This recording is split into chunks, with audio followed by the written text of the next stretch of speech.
Follow Yachting World's Deputy Editor David Glenn on a 3,500-mile expedition cruise aboard the 180-foot superyacht Adele as she sails from the Falkland Islands to South Georgia and Rio de Janeiro. We begin in a very windy Port Stanley on East Falkland, where Adele lies to her 2 anchors just off the town. Getting ashore is becoming increasingly difficult in a breeze which eventually tops more than 80 knots and later strands us in the world's most southerly city for 30 hours.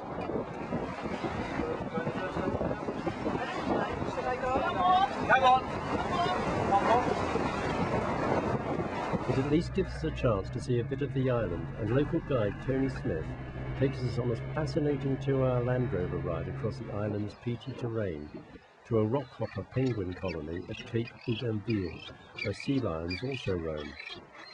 Tony, born and bred on the Falklands, also provides us with a unique perspective of the Falklands War, the 25th anniversary of which will be marked in June.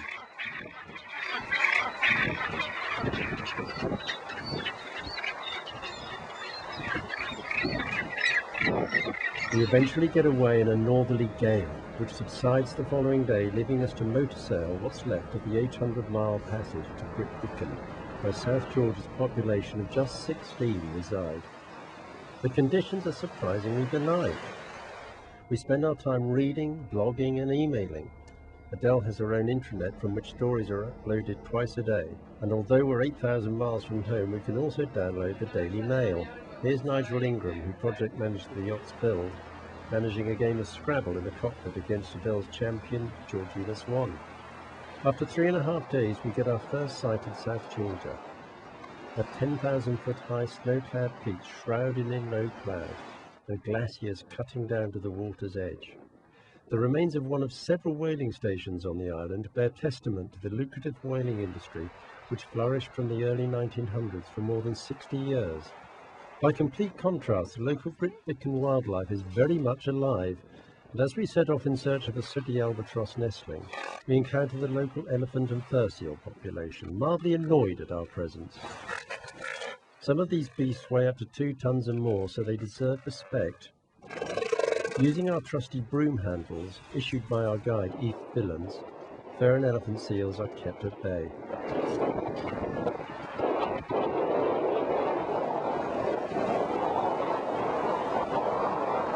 Having run the gauntlet along the seal beach, we come across our first king penguin colony on South Georgia. By comparison to the seals, the kings are most welcoming and approach us as if to say, "Welcome to our colony." We head northwest for Pryan Island in South Georgia's Bay of Isles, where there's a rare albatross nesting ground.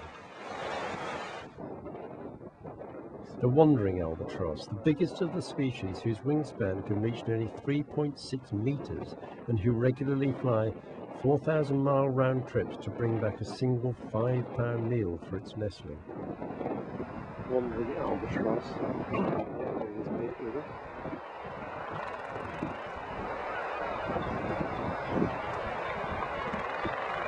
Not only do we find almost 20 occupied nests, but we are very lucky to witness a spectacular display of courtship, staged by a large male who proves to us just how big that wingspan is.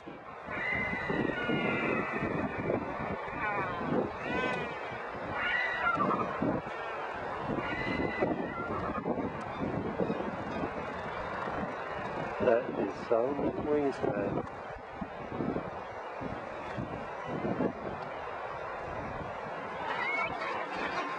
Later that day, we head for Salisbury Plain, where we witness an even more extraordinary sight, that of almost 60,000 king penguins in the second biggest colony of kings on South Georgia.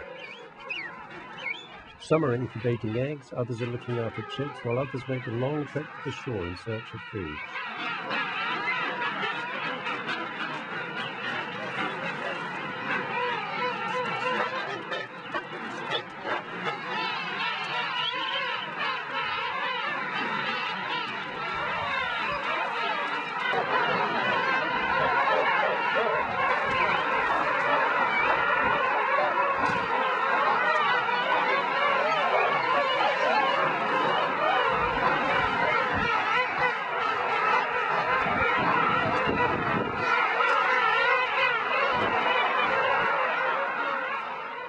and across the plain lies Adele, anchored just off Start Point. There she lies.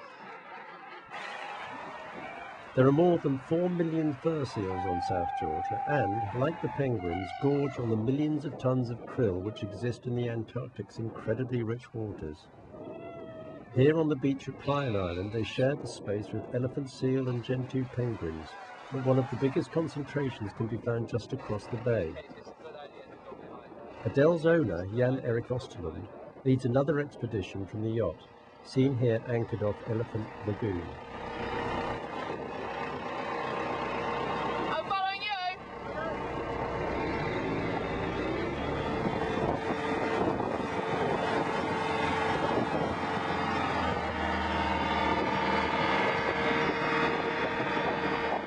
Back in the tenders, we head for the lagoon, where the water is boiling with the inquisitive fur seals, which seem to appreciate an audience as they perform around us.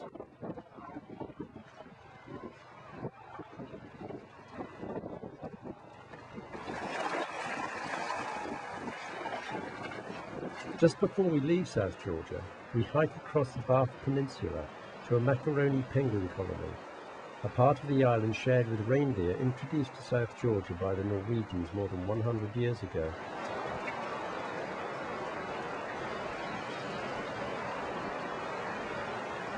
It's been tricky finding a weather window to leave South Georgia, and our routers, Commander's Weather, are predicting northerlies for a good deal of a 2,000-mile passage to Rio.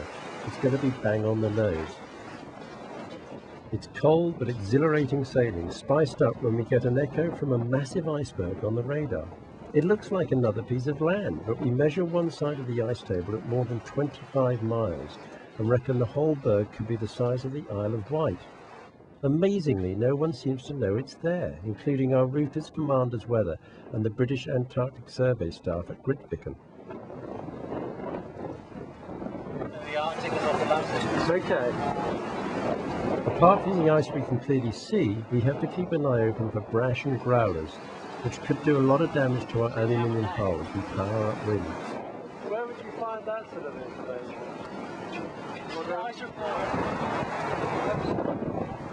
But the sailing is supreme, and even with more than 14 knots on the clock at times, Adele's motion is wonderful.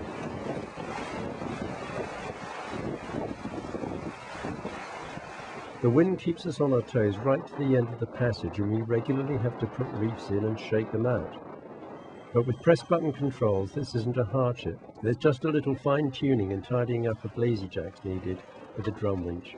With the temperature up to 30 degrees C from just about zero a few days ago, conditions on board are sublime, and Adele has reacted by expanding in the heat by a number of centimetres. Her aluminium hull has actually lengthened.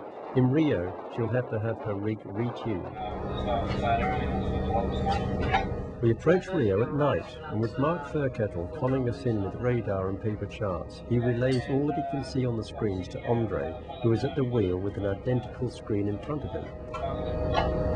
Yeah, I was going to pop him on now. He's just passing a beam of the chap ahead of you. So Just before we go, I thought you might like to see a little of Adele below decks, moving from the guest cabin I occupied for a month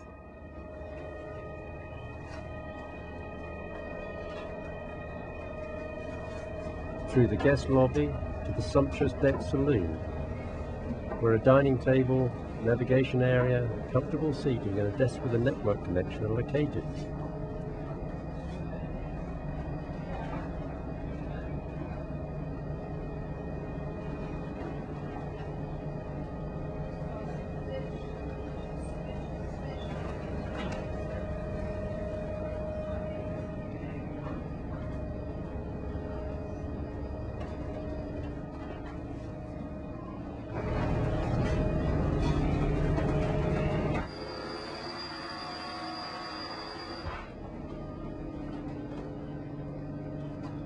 Moving forward, we take a few steps down into the lower saloon, where there are more comfortable seating areas, a genuine wood-burning stove, Jan-Erik's office and picture editing suite, and a surround sound TV area. The screen pops up in front of that picture.